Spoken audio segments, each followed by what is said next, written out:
Dear students, I welcome you to the course on railways, airports, docks, and harbor engineering. The course code is CE 8702.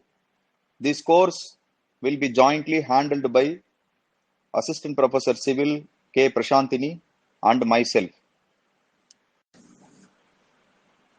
Dear students, the objective of this course is to introduce you, the students, about railways planning, design of involved in railways, construction and maintenance, and the planning design principles of airports and harbors.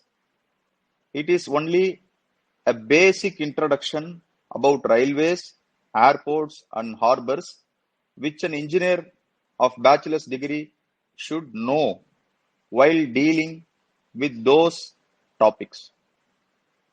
See, the railways, airports, docks, and harbor engineering consists of totally 5 units. It has been concised and compacted into 5 units. Unit 1 and 2 pertains to railways. Unit 3 and 4 pertains to airport. And Unit 5 pertains to harbor engineering.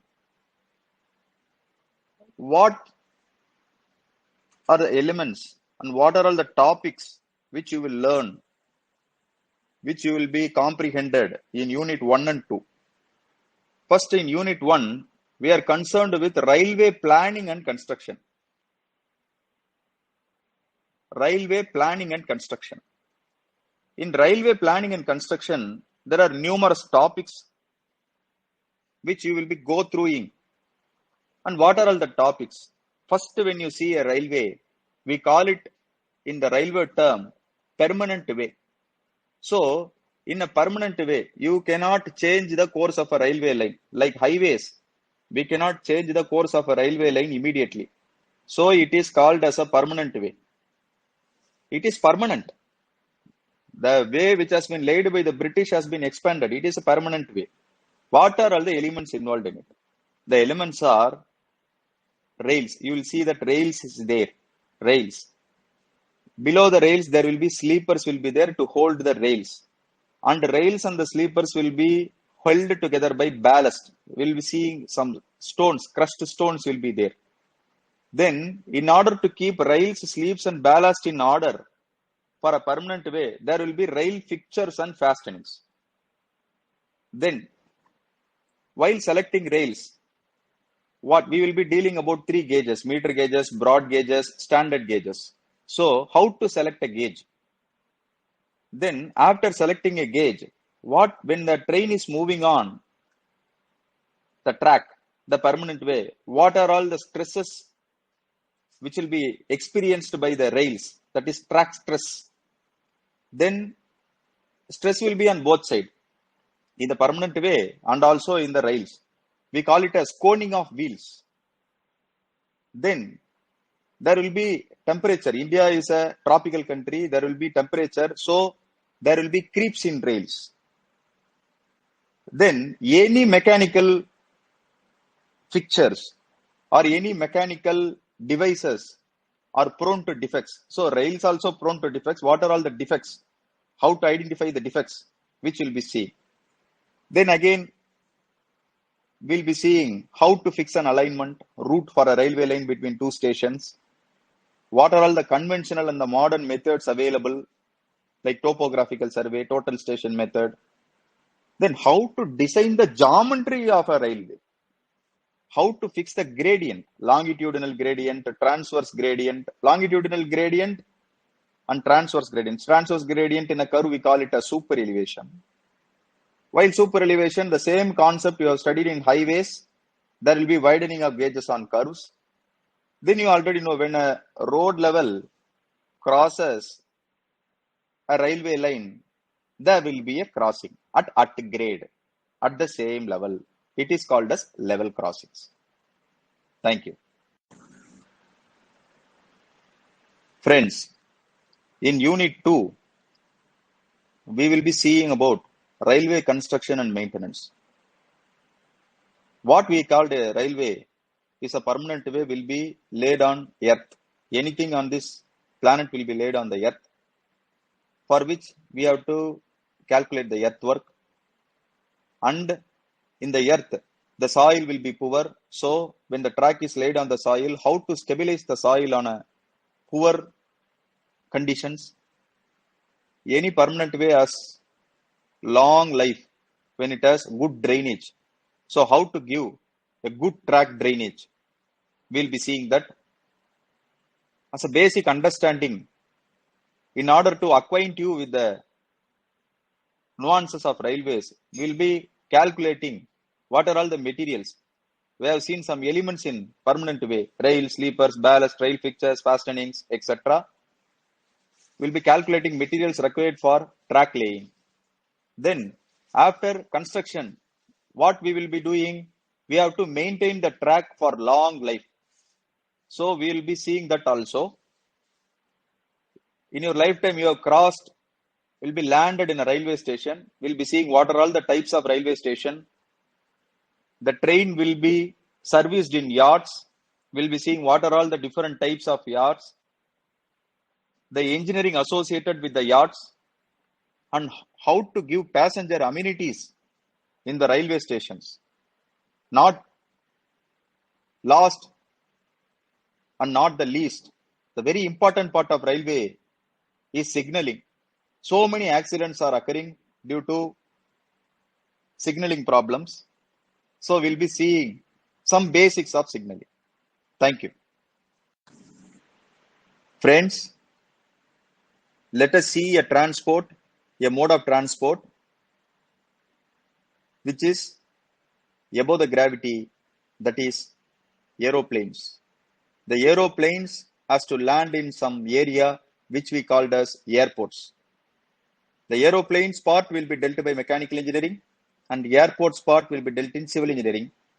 Just in unit 3 and unit 4, you will be dealing with the planning and design of airports, just the basic.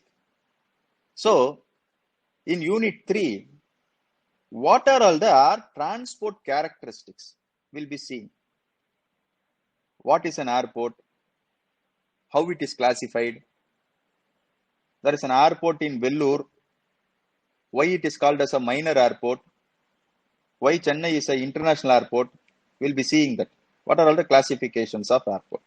Who is the authority for this air transport? The International Civil Aviation Organization, completely for the world, and DGCA, India, Director General Civil Aviation. Then planning of airport, how to plan an airport, just basic only. Then while planning an airport, how to select a site for airport. Why Meenambakam has been selected for construction of an airport. Why Abdullapuram has been selected for construction of an airport in Vellore. What are all the typical airport layouts? Then case studies. We'll be dealing some case studies of airports. Parking and circulation area is a general topic for an airport. Friends, in continuation of unit 3, we'll be seeing unit 4. It is about design of airports. You have seen planning in unit 3, we'll be seeing design in unit 4.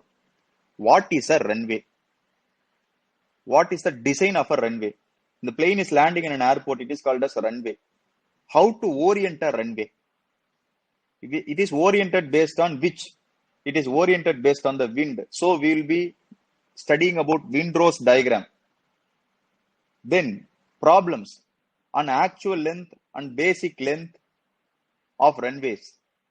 What are all the geometric designs in a runway? Any runway has some elements. So we'll be dealing with taxiway design. You should not confuse it with our regular taxi. Taxiway design is that when a plane lands on a runway and then it comes out in the airport and it goes in the airport, it is called as a taxiway. Then zones. You will be seeing in the newspapers zoning of airports, 11-meter height, 12-meter height. No building is permitted there in airport zones. We'll be dealing with that. Airport zones. Then what are all the basic passenger facilities and services available in an airport? And markings. Very, very important thing in a taxiway and runway is that markings. You have to alert the pilot. Runway and taxiway markings. We will be going through that. Friends,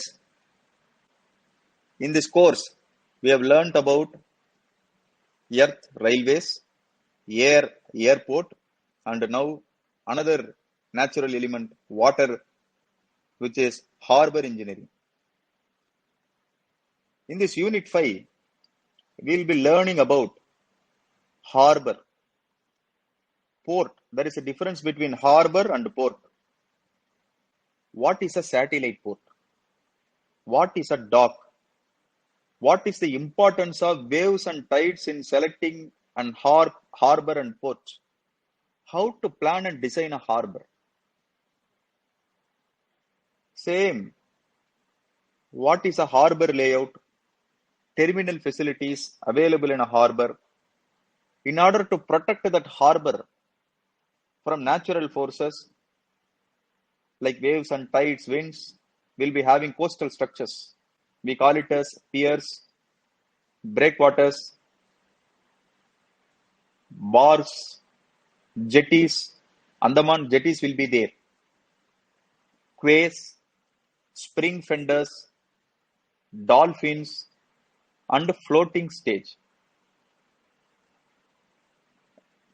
India, in pre-independence era, the British ruled India based on a vast network of inland water transport, which has been revived after 2014. So, it is an important transport, economical transport, and environmentally good transport. So, we'll be seeing about inland water transport. Then, what is the action of waves on the coastal structures like piers, breakwaters, wharves, jetties, etc.? And if there is some action, you have to protect to save those structures. So it is called as coastal protection works. And a very, very important thing is that, like airport zoning, for water transport also, some zoning regulations are there.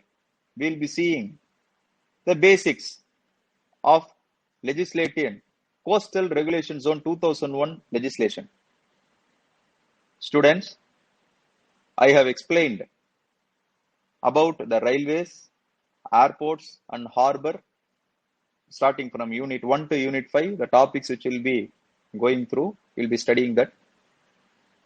And after this, what outcome of this course will be, you have to understand the design elements in railway planning and construction, how to fix an alignment, route alignment, obligatory points and a route alignment, what are all the construction techniques for track laying and railway stations, and how to maintain it. After construction, you have to maintain it, how to maintain it. Then a basics about airport planning and design, how to select a site. Then we will be analyzing and designing elements for orientation of runways, taxiways, what are all the passenger facilities which should be available in an airport. In harbors, we'll be dealing with the